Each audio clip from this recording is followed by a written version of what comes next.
92. I got a feeling that we finally got Mark Johnson to join us here on the morning show. We apologize for technical difficulties, but old school, he is on the phone line here to help us out. Mark Johnson, good morning. How are we doing? Good morning. Going old school with the phones. What's this about, huh? Yeah. I tell you, as great as technology is, sometimes it can really kick you in the ass. Yep. It fails spectacularly on occasion. Am I right? Yes, indeed. But I honestly, before we get into the weather, thank you. I know this isn't the normal day that you join us on the show, but I reached out. You were kind enough to come on because obviously we have this little event coming up this weekend. But as I was watching on Facebook last night, I'd like to talk about not only this weekend, but man, what could be happening early next week? We got kind of two things going on, don't we, Mark?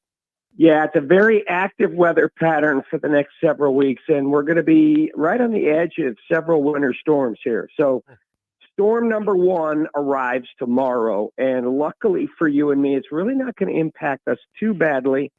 We're going to see some light snow arriving tomorrow, and as Lauren said earlier before my internet went out, that it looks like Stark County will get more snow than, say, the greater Cleveland area at this time, and it's not a lot of snow. So we'll get some light snow tomorrow. You may pick up a dusting to a half an inch during the day. So any travel plans you have around the area, you're all right. So if you want to go slide down the slide at Hall of Fame Village, Nice. It'd be a good day to do it. It'd be a great day to do it. Yep. And then, tomorrow night you get some more scattered, generally light snow, another quick half an inch. And then during the day on Sunday, it's going to warm up a little bit. There'll be some scattered rain around mixing with wet snow. It'll change over to snow for a quick minute, mixed with rain again. So there'll be precipitation on Sunday. Probably isn't going to stick a whole lot simply because there'll be some rain mixing in and temperatures will be right around 37, 38 degrees. So a minimal impact from this big winter storm. If you're traveling to the east, like say the Turnpike through Pennsylvania, by the time you get past Pittsburgh towards State College into the Poconos, they're going to get some heavy snow there. Okay. And over toward New York City and Boston, they're going to get the brunt of this winter storm. Storm number 1. You ready for storm number 2? Yeah, I caught your Facebook Live last night, and it was very interesting what you were talking about last night about this one. Yeah, number 2, it comes in on Wednesday. Now, this low is probably going to go to our west, so we're going to be on the warm side of it for the most time, which means rain. Mm-hmm. But the other interesting element here is we're going to see a little snow mixing in Tuesday morning to start, so that could mess up the morning commute a little bit. We'll have to wait and see. It'll be rain. We could pick up upwards of an inch of rain during the event. So wow. Tuesday, very wet, into Wednesday, very wet. Mm-hmm. So it could get some minor flooding issues there, but we're also going to have some high winds. So the winds could gust in the Stark County area, Canton, Alliance, down toward Dover, New Philly. We could see 30 to 40 mile an hour wind gusts for quite a while, starting Tuesday afternoon through Tuesday night and through the day on Wednesday. Yeah. So you get quite a bit of wind for a couple of days in a row.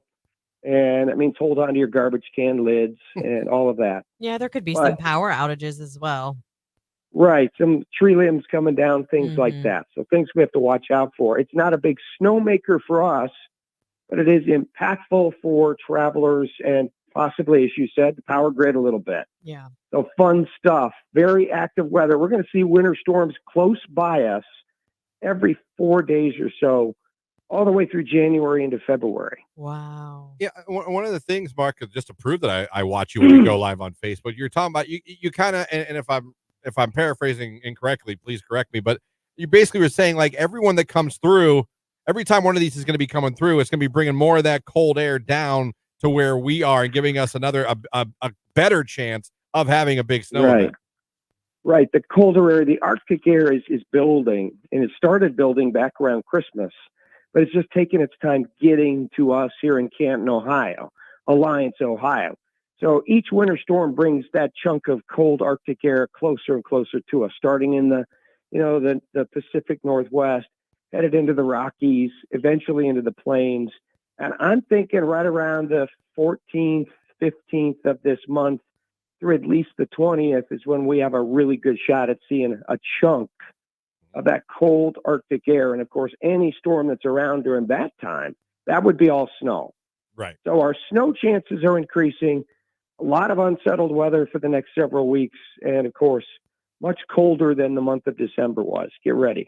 Yeah. All right. So this weekend, it's going to be a little bit of weather around, but we should be okay. And then next Little week, bit. Yeah, we can handle a half an inch, yes, right? yes, Right? yes, thank God. And then next week we're gonna have to worry about wind. Rain and wind. And then there'll be more storms coming in by next weekend that we'll have to keep an eye out for. All that good stuff. It's just a steady supply of weather for the next several weeks that we have to pay very close attention to. Love it. Gotcha. Mark, can't thank you enough. Again, normally you join us on Mondays, but you're kind enough to join us today to update our Stark County and our Dover, New Philly, our Q92 listeners. We appreciate it. I'm telling you guys, if you're not following Mark J. Weather on Facebook, Instagram, Yes, everything, go you do need it. to. He goes live. Thank you. And the TikTok now. The TikTok's Yes. got some fun videos on it, okay? Yes, I loved your reel the other day about Zanita. So That was funny. yeah, That was really I'm funny. putting on all my funnier moments on the TikTok. I like you it. got plenty of them. Mark, thank you, and we'll talk to you So Monday. the bottom line for this weekend is bread and milk. okay. All right, Mark, we'll talk to you Monday at your normal time. See you later. Thanks, All right, Mark. Mark Johnson, News Channel 5, joining us. All right, so this weekend's not going to be as bad as Yeah. it could have been. No, that's good.